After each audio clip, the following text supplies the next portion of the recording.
Oi. Boa noite a todos. Que Deus abençoe a cada um de vocês que chegaram a tempo de adorar ao nosso Senhor e Salvador Jesus Cristo, nosso Deus, aquele que nos criou, que nos mantém, que nos salvou. Que Deus seja louvado por isso. Que Deus te abençoe, meu irmão, que está assistindo neste momento. Agora, neste momento ou em algum outro momento. Claro, a gente fica no YouTube, né? A gente não sabe quantos vão ter acesso. E se você estiver ligando nesta hora, nesta mensagem, pode ter certeza que foi Deus, o Divino Espírito Santo, que te orientou a fazer isso. Que Deus seja louvado. Bom, meus queridos, estamos aqui nessa noite para compartilhar da palavra de Deus.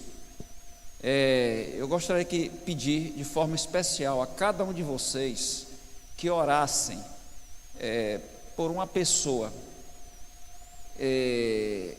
Eu conheci ele, né? Hoje às 4 horas da manhã ele faleceu, lá na cidade de Maceió, Alagoas, o Alan. Eu tenho orado por ele todos os dias, alguns dias, 2 vezes ao dia. Ele era irmão de um pastor, colega, amigo meu, lá da central de Maceió, o pastor Alexandre Ascioli, esposo também de uma colega de trabalho, porque ela trabalha lá na missão, trabalha hoje no CAN, no Colégio Adventista de Maceió, e perdeu o esposo, Covid, mas nós queremos dizer que nós temos que ter a confiança que todas as coisas estão no controle de Deus. Ele sabe de tudo, Ele vê tudo, e é complicado nós vermos pessoas tombando, mas nós temos que confiar que Deus está dirigindo tudo, e nele nós temos que depositar a nossa confiança cada momento, cada dia. Bom, nessa noite nós vamos abrir a palavra de Deus, e eu convido a vocês em São Mateus capítulo 25. São Mateus capítulo 25, nós vamos ler do verso 1 ao verso 13.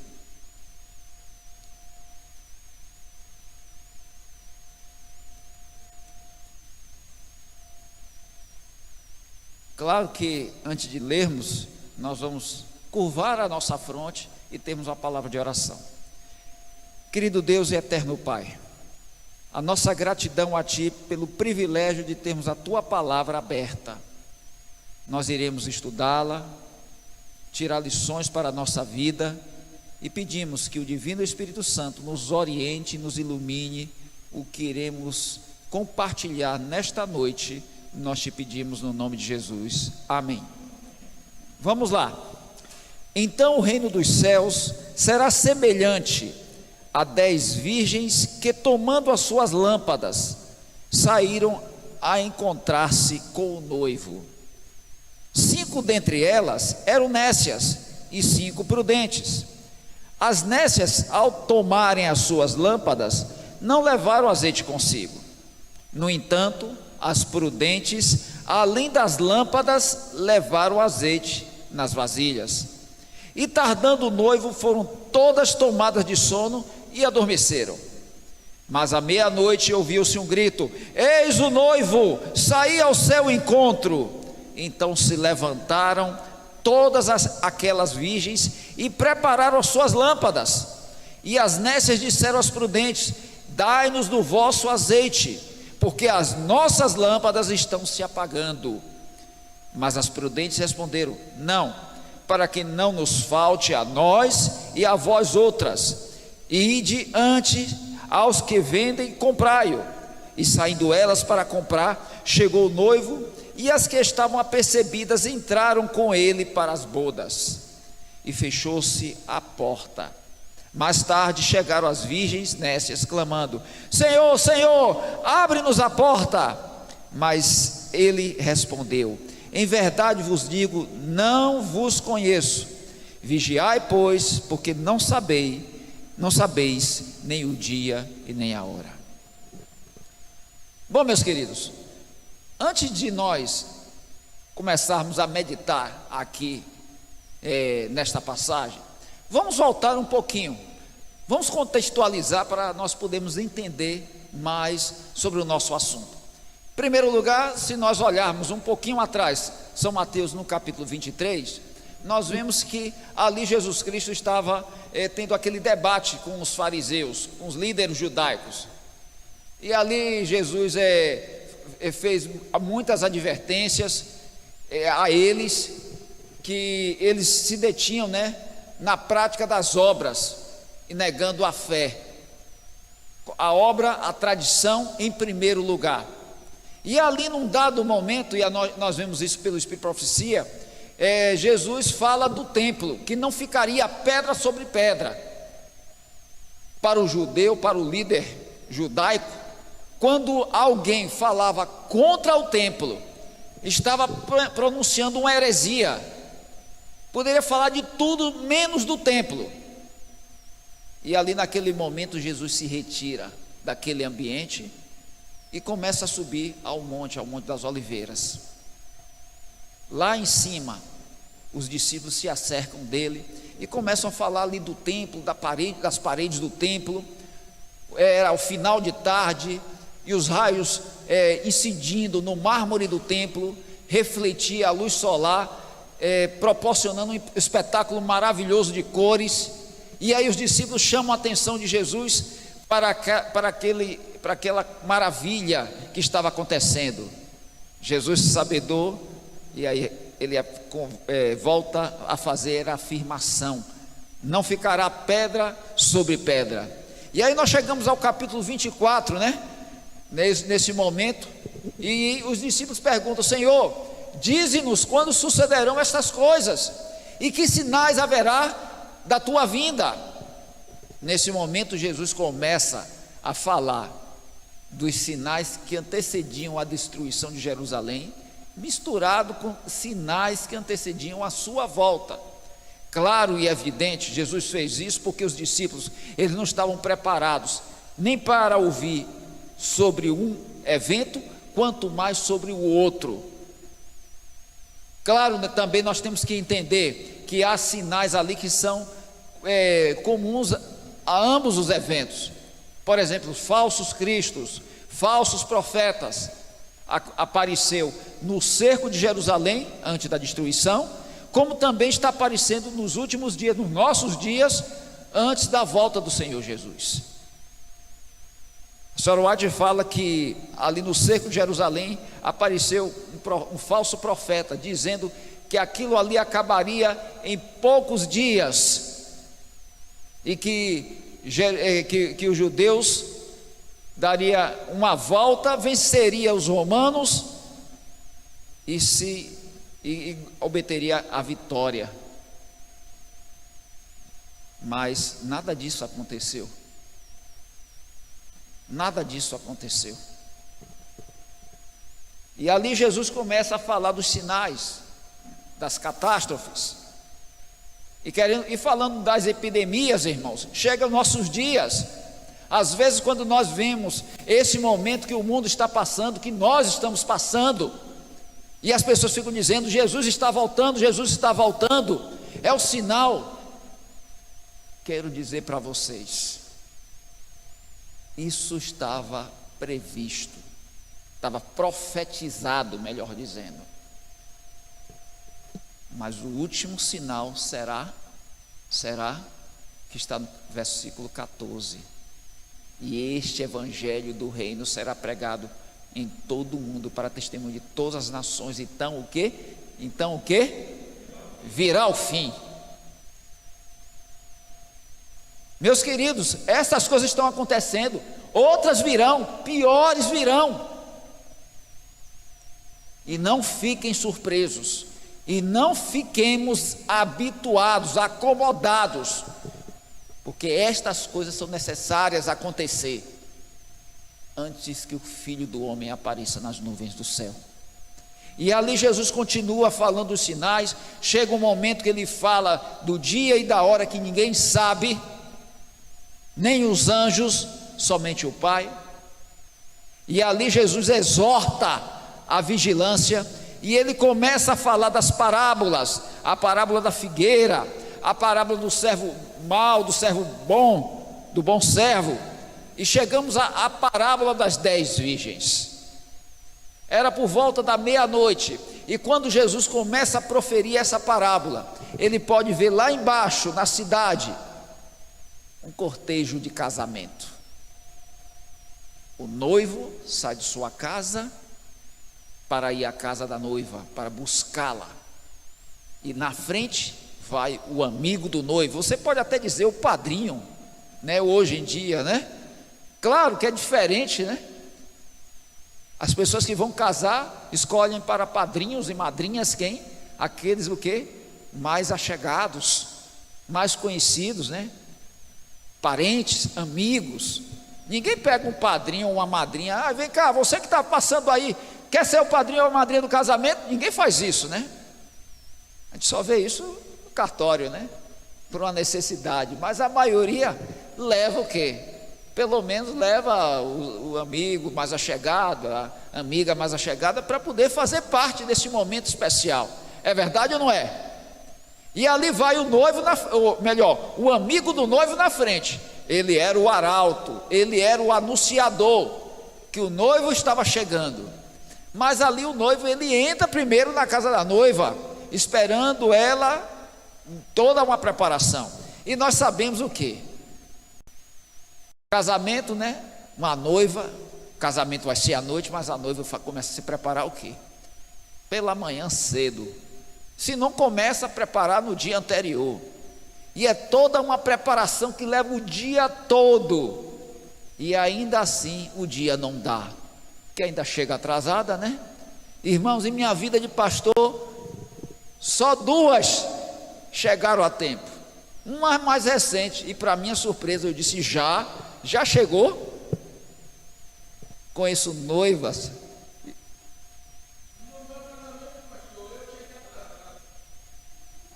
O noivo chegou atrasado, parabéns. Grande Ítalo. Não, obrigado aí pela confirmação, é bom saber dessas coisas. Mas eu conheço também uma pessoa, eu não realizei o casamento, eu participei, né, do meu amigo Jean, que está lá em Vitória da Conquista. Depois de 15 anos de namoro e noivado, no dia que ele disse, no dia do casamento, tudo programado, quando ele disse sim, aí tocou Aleluia de Handel. Aleluia. E quando o pastor declarou, né, fez a declaração que eles estavam casados, o pessoal começou a soltar fogos. Depois de 15 anos, né? Mas a gente vê, são coisas que a gente vê, né, nos casamentos que acontecem, né? A noiva chegou e já estava ali, mas a madrinha atrasou. Não, mas eu não entro. Não, começa assim. Não, eu não entro porque minha amiga, que é madrinha, não chegou ainda. Paciência. Mas era isso que acontecia, que acontece. E assim chegou o noivo. E as virgens? Vamos começar falando aqui. Primeiro lugar, meus queridos, só para nós entendermos algumas coisas. Reino dos céus. Por que Mateus não fala reino de Deus? Reino dos céus. Vocês podem olhar o livro todo de Mateus, e nós acabamos de lê-lo, né, recentemente, né, no Reavivados pela sua palavra. Em todo momento ele nunca fala a palavra reino de Deus, sempre reino dos céus. Mas por quê? Só para nós entendermos aqui mais uma outra coisa, e eu pergunto: quem escreveu a Bíblia? Hein? Oi? Homens inspirados. Parabéns, é isso mesmo. Deus é o autor. Viu? Aí o pessoal disse: não, pastor, é uma parte da Bíblia que Deus escreveu. Claro, os 10 mandamentos, nós sabemos disso, né? Mas vamos lá. Mas, meus queridos, só para nós termos um entendimento, quando Deus dava a visão, a mensagem para ser passada, Deus não fazia em forma de ditado. Olha, tem uma mensagem, você vai dizer isso assim, assim. Aí o profeta escrevia a mesma coisa que Deus falava. Não era dessa forma. Deus apresenta a mensagem e a pessoa vê, como João, que estava na ilha de Patmos, no Apocalipse. Ele viu e ele relatou aquilo que ele viu. Ou seja, ele escreveu. Quer dizer, Deus não impede, Deus dá essa liberdade. Claro, o profeta, ou seja lá que está escrevendo, ele está escrevendo e está sendo fiel à mensagem. Tanto é que nós vemos exemplo de Amós. Amós usou o que? Elementos do campo, vaca e outras coisas mais, figos verdes. Quer dizer, porque era o que ele estava familiarizado.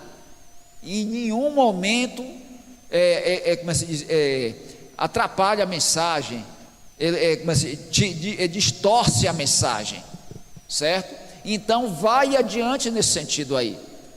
Então o que eu quero dizer, Mateus, Marcos, Lucas e João, os 4 evangelistas, eles escreveram para determinadas audiências, público. Por exemplo, Mateus ele escreveu o evangelho para os judeus, Marcos para cristãos que estavam padecendo perseguição em Roma, Lucas para os gentios, para o povão de uma maneira geral, e João para o pessoal do primeiro século da era cristã, da igreja.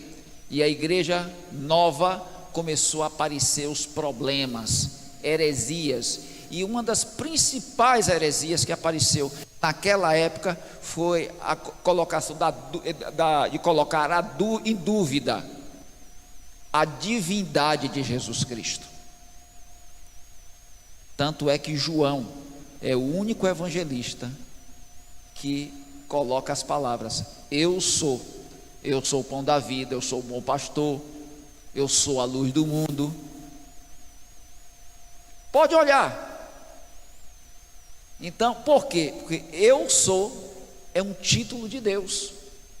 E aí, Senhor, Moisés pergunta: se me perguntarem quem foi que me enviou, eu sou, te enviou.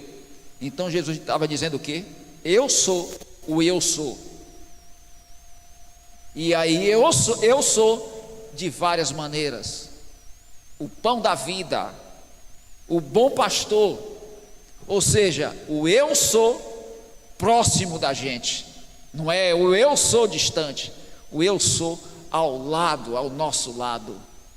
E nas diversas situações. Então, meus queridos, como Mateus escreveu para judeus, e os judeus evitavam de falar o nome de Deus, eles eram tão estritos com respeito ao mandamento, né, de não tomar o nome de Deus em vão, que eles evitavam dizer o nome de Deus. Então, quando está dizendo o reino dos céus, é reino de Deus. Só que o judeu, ele não dizia reino de Deus, ele dizia reino dos céus. Então, aí, se por exemplo, que a parábola das 10 virgens só está no livro de Mateus, mas se tivesse nos outros evangelhos, começaria assim: então o reino de Deus será semelhante, continuaria assim, ok? Há 10 virgens. Por que 10 virgens? Virgens simboliza a pureza da igreja, da doutrina. As pessoas que compõem a igreja são pecadoras, são impuras, mas a doutrina que seguem é uma doutrina pura, sem mácula. Daí 10 virgens. E aqui falam 10 virgens tomando suas lâmpadas. O que é que vocês acham que são as lâmpadas? O que é a lâmpada? Hein? A palavra de Deus. Então 10 virgens, anotem isso aí. certo? Saíram a encontrar-se com o noivo. Quem é o noivo? Hein? Jesus Cristo. 5 dentre elas eram nécias e 5 prudentes. Observem bem aqui, são 10 virgens. Então nós percebemos que existe 2 grupos. 5 prudentes e 5 nécias. Tem versões que dizem que 5 loucas. Eu não gosto de usar muito essa versão. Louco para mim é quem joga pedra nos outros e rasga dinheiro. E pelo que me consta, elas não estavam fazendo isso. Mas a melhor tradução: nécias, imprudentes, despreparadas, desatenciosas, podemos assim dizer. Outros atributos. E quando nós olhamos aqui, são 2 classes. 2 classes dentro da igreja. Não é uma classe dentro da igreja, as prudentes, e outra classe fora da igreja, as nécias. As 2 estão dentro da igreja. Tanto é que as nécias e as prudentes têm lâmpadas. As nécias e as prudentes têm o quê? Tem a Bíblia, a palavra de Deus. Mas o que que faz a diferença? O que que vai fazer a diferença? Vamos ver, vamos seguir, vamos dar sequência aqui. Então vamos lá. As nécias, ao tomarem as suas lâmpadas, não levaram azeite consigo. No entanto, as prudentes, além das lâmpadas, levaram azeite nas vasilhas. Por isso chama prudentes. Quanto tempo o noivo iria demorar? Quem é que sabe? O noivo estava dependendo do quê? Da preparação da noiva. Quanto tempo? Ninguém sabe. É possível, ou com certeza, tenha passado assim na mente das nécias. Não, ele vai vir logo. Azeite suficiente. Para que vou levar um peso a mais? Precisa, não é necessário. Vamos lá. Então, meus queridos, e aí Jesus estava falando dessa cena que estava acontecendo naquele momento, e Jesus descrevendo para os seus discípulos. As virgens fazem o quê? Elas adormecem. Não é pecado adormecer. Você pode até adormecer, relaxar, mas adormecer, relaxar, preparado, preparada, atento, atenta. Não se esqueça disso, vigilante. Como diz o ditado, dormir com o olho fechado e outro aberto. Ou ainda, como dormir com um jacaré que dorme de olho aberto. Mas vamos lá, vamos seguindo. Aí o que aconteceu? E tardando o noivo, e às vezes as pessoas dizem: puxa vida, Jesus está demorando. Senhor, ninguém aguenta mais esse sofrimento. Vem logo, Senhor. Por que Jesus não veio logo? Não veio ainda? Estamos vivendo um tempo emprestado. Está passando os limites. Meus queridos, todas essas declarações, elas têm que estar colocado num baú, no baú da fé. Fé implica em perseverança, implica em descansar. Como as pessoas, os mais antigos falam, tudo no tempo de Deus. Lembrem-se. Lembre aquele parente seu, amigo seu, que ainda não aceitou a Jesus. E aí? E o que é que diz lá na Bíblia? Deus não quer que ninguém morra, mas quer que todos cheguem o quê? Ao arrependimento. Infelizmente, nem todos chegaram ao arrependimento. Mas Deus é paciente. Aliás, Ele é a paciência. E todo o universo está na expectativa, sabendo que tem um Deus amoroso, misericordioso, paciente, mesmo sabendo que tem gente que não chegará ao arrependimento, mas essa pessoa precisa saber que foi lhe dado todo o tempo, toda a paciência possível, e que a decisão de não querer mais essa paciência e essa misericórdia parte da própria pessoa.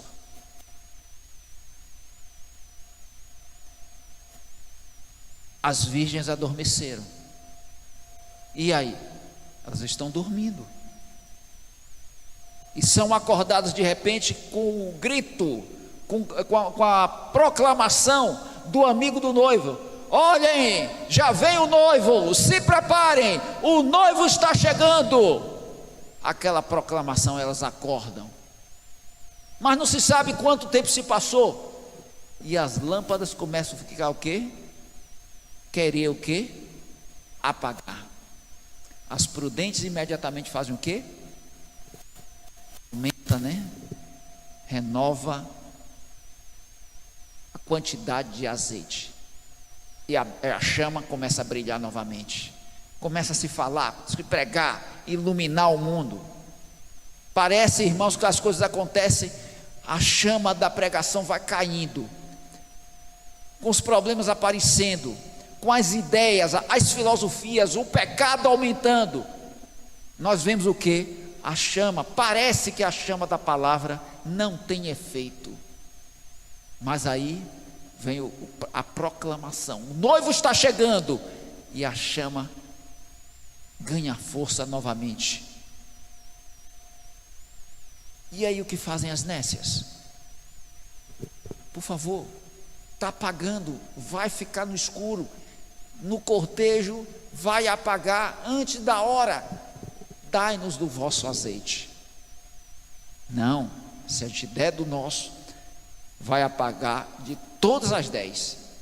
Então, vamos lá, é melhor 5 estarem acesas, e vocês vão lá correndo, vão lá os que vendem, e vão comprar azeite. Agora imaginem a cena: meia-noite, nenhum comércio, nenhuma venda mais aberta, e ali aparecem elas, batendo na porta, clamando, gritando: por favor, acorde. Quer dizer, naquela época os estabelecimentos comerciais, os donos, os proprietários moravam em cima ou no fundo. Claro, nós vemos isso, mas é menos comum hoje em dia, muito mais raro. E lá estavam elas clamando, pedindo, explicando: olha, é porque nós não levamos azeite, nós precisamos de azeite, nós temos em casa, mas em casa é longe, precisamos aqui do vosso azeite. Só que nesse meio tempo, meus queridos, chega o noivo, e as noivas, ou melhor, as virgens, estão no caminho, a lâmpada acesa, e o noivo não pergunta quantas tem, e ela segue, né, com a lâmpada acesa, até a casa do banquete. Deixa eu fazer uma pergunta: quando se entra no local do banquete, das bodas, da celebração das bodas, né? Eu pergunto a vocês: as lâmpadas ainda, as virgens ainda continuam com as lâmpadas acesas? Sim ou não? Lá, aqui a parábola, e o noivo entrou no lugar das bodas e fechou as portas. As noivas ainda ficam com a lâmpada acesa? Sim ou não? Hein? Vamos lá, irmãos, vamos pensar. As virgens, noivo é Jesus Cristo. O local do banquete é aonde? Aonde? Hein? O que é a lâmpada? Vocês já falaram? A gente vai usar a Bíblia lá no céu? Vai usar a Bíblia lá no céu? Vai ou não vai? Não. O que a Bíblia é? Para que Bíblia se a gente está diante do Deus que emite as palavras?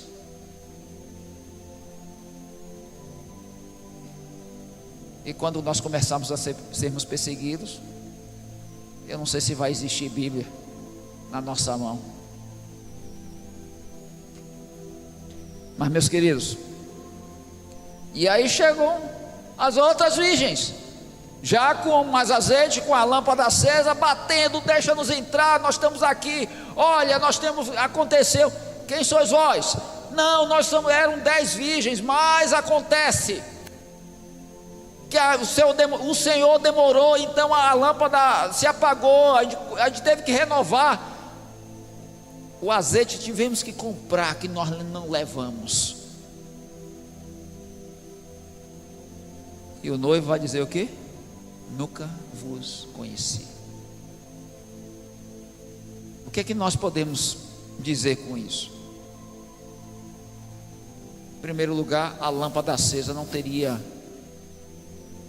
precisaria mais dentro do banquete.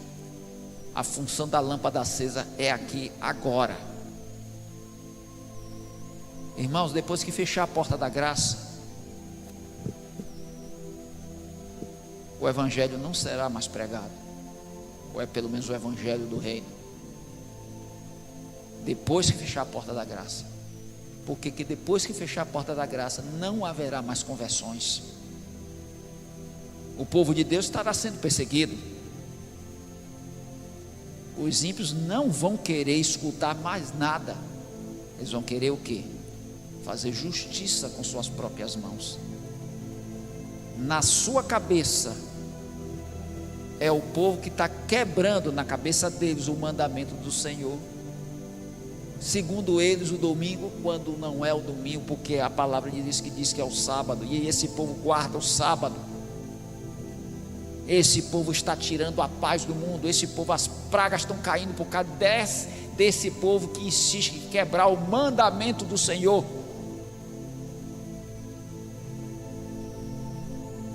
Então, irmãos, depois que fechou a porta da graça, a lâmpada não funciona mais. Claro, viveremos de promessa. Lembre, por isso que é importante. Aquilo que nós estudarmos é que nós vamos o quê? Recordarmos as promessas. Olha, nós estudamos: tudo posso naquele que me fortalece. Quando a fé começar a vacilar, não, tudo posso naquele que me fortalece. Fé é as coisas que não se veem, a gente não está vendo, mas eu comecei a dizer: o Senhor é o bom pastor, e o bom pastor cuida das ovelhas, Ele está cuidando de nós. É por isso que sobreviveremos, irmãos. Mais nada. Teremos a Bíblia para ler, mas a Bíblia estará aqui, e o Espírito Santo estará relembrando aquelas palavras. Por isso que nós devemos estudar aqui agora, irmãos. A lâmpada tem que estar acesa, viva aqui agora. E a pergunta: o que é o azeite? O que é o azeite? O Espírito Santo. O Espírito Santo é que mantém viva a chama da palavra. Irmãos, por isso que a diferença entre prudentes e nécias é ter ou não ter o Espírito Santo, é ser batizado com o Espírito Santo. E esse batismo do Espírito Santo, cada um de nós aqui, devemos buscá-lo cada manhã aos pés do nosso Senhor e Salvador Jesus Cristo. Irmãos, como é que eu sei que estou sendo batizado com o Espírito Santo? A maior evidência é o quê? A maior evidência é nós colocarmos em prática algo. O que segundo a Bíblia o Espírito Santo, entre outras coisas, o Espírito Santo nos concede? Hein? O quê? convence, converte, mas ele nos concede algo. O que é?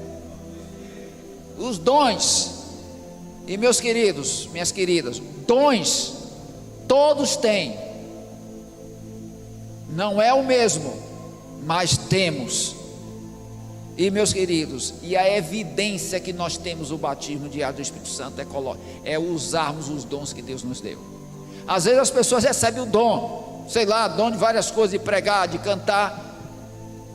Por favor, você pode orar com a gente, pregar com a gente, dar um estudo ali. Agora não estou afim, não posso, estou cansado, não estou aguentando aqui agora. Vocês imaginem, irmãos, vamos criar uma situação. Estou pregando aqui hoje e agora, não é isso? Aí Roberto até perguntou a confirmação e eu só perguntei o horário. Aí eu digo assim: Roberto, olha, não vai dar para eu estar hoje aí à noite. Não dá não, pastor, mas porque houve alguma coisa? Eu disse: não, é que eu não estou afim, Roberto, não estou disposto. Irmãos, creio eu que o Espírito Santo me deu o dom da pregação, e eu devo sempre usá-lo enquanto estiver vivo, para a honra e glória de meu Deus. Imagine vocês, irmãos, estou pregando aqui e alguém me diz: puxa, pastor, que pregação maravilhosa. Irmãos, não é eu que tenho que aparecer. Se minha pregação é maravilhosa, foi porque Cristo falou através de mim. Aqui é só o instrumento, mais nada. Quando eu estou cansado, desanimado, e às vezes fala algo que a igreja fica atenta, foi porque mais uma vez Deus usou. Vocês estão entendendo? Essa é a evidência, essa é a diferença. Finalmente, no verso 13, Jesus diz assim: vigiai, pois, porque não sabeis nem o dia e nem a hora. Aqui eu gostaria de concluir. Você pode olhar que sempre Jesus está dizendo essa palavra: vigiai. Vigiar significa fazer, significa o quê? Está o quê? Preparado. Preparação. Cristo não está dizendo aqui: vigiem, porque o dia e a hora é tal. Mais uma vez Jesus está dizendo que o dia e a hora ninguém sabe. Ou seja, quando alguém aparecer por aí especulando dia, mês, seja lá o que da volta do Senhor Jesus, não é de Deus essa pessoa, não é de Deus, porque a Bíblia ela é bem clara. A Bíblia não se preocupa com o dia e a hora, a Bíblia se preocupa com eventos, a Bíblia se preocupa com nossa preparação pessoal, a Bíblia se preocupa com o quê? Com a vigilância, sempre dizendo: a gente não sabe o dia, não sabe a hora, prepara. Não sabe o dia, não sabe a hora, vigiai. Que adianta eu saber o dia e a hora se eu não estou preparado? Mas se eu não sei o dia e a hora, pode ser daqui a um mês, pode ser daqui a um ano, pode ser daqui a 10 anos. Não importa, estou pronto para daqui a um mês, estou pronto para daqui a um ano, estou pronto para daqui a 10 anos, estou pronto para uma vida inteira. Meus queridos, essa é a lição desta parábola. E eu pergunto: quantos querem estarem prontos, preparados e pedir cada dia aos pés de Jesus Cristo o batismo do Espírito Santo através da sua comunhão pessoal? Levante as mãos. Você que está em casa, levante a mão onde você está.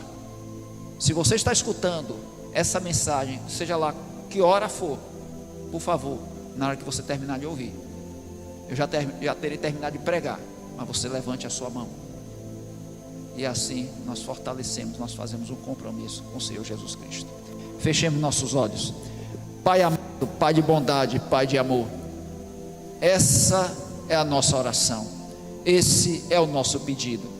Que Tu possa nos fortalecer cada dia, nos preparar cada momento, nos manter vigilantes e firmes, mantendo a fé viva. Que Tu possa nos transformar cada dia. É o que nós pedimos no nome de Jesus. Amém.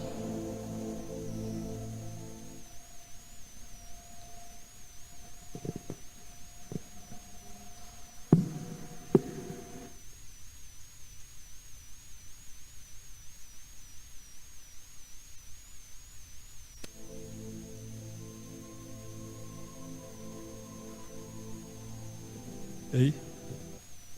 Acabou, né?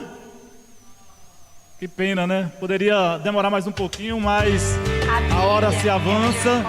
Nós agradecemos a Deus pela mensagem que ouvimos hoje e também grato a Deus pela presença de vocês aqui. Que Deus te abençoe, que Deus te guarde e até quarta-feira nos encontramos aqui novamente. Amém? Fiquem em paz e o Senhor vos acompanhe. O que eu posso viver é a pessoa de Deus, é a presença dele do meu lado. Para tudo nessa vida, a gente procura uma razão. E as respostas estão na Bíblia. A Bíblia é uma lâmpada e ela traz esperança para mim. Eu espero que ela traga para você também. Desvenda os meus olhos para que eu possa contemplar as maravilhas de Tua lei. Como são felizes os que seguem os Teus mandamentos. Guardo no coração as Tuas palavras pra não pecar contra Ti. Lâmpada para os meus pés é a Tua palavra e luz pro meu caminho. Lâmpada para os meus pés é a Tua palavra. Não ando sem destino. Desvenda os meus olhos.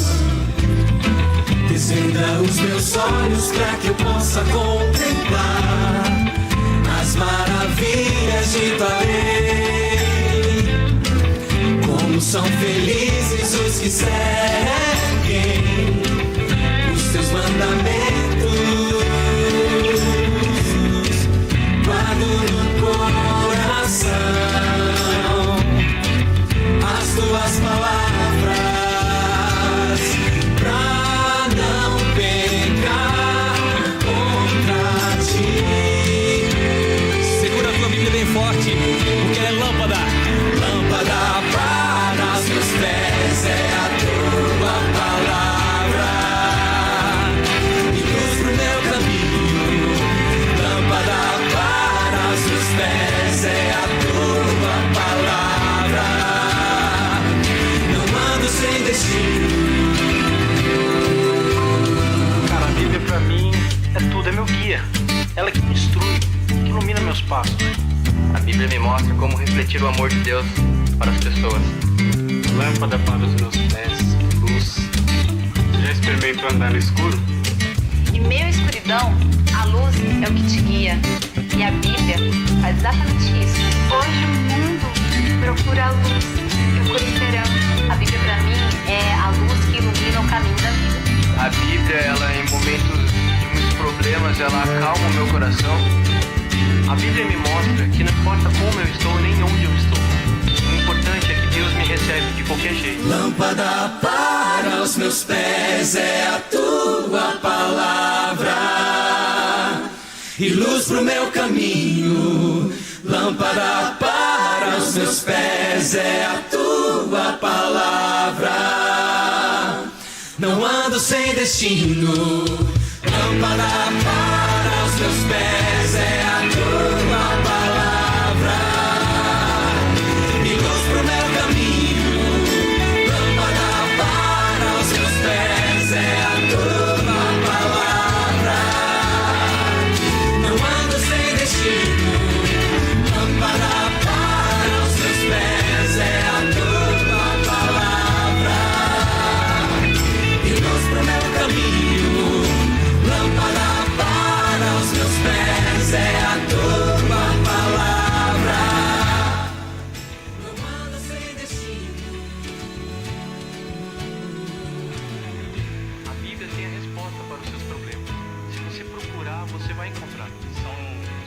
lições eu não consigo tirar para minha vida.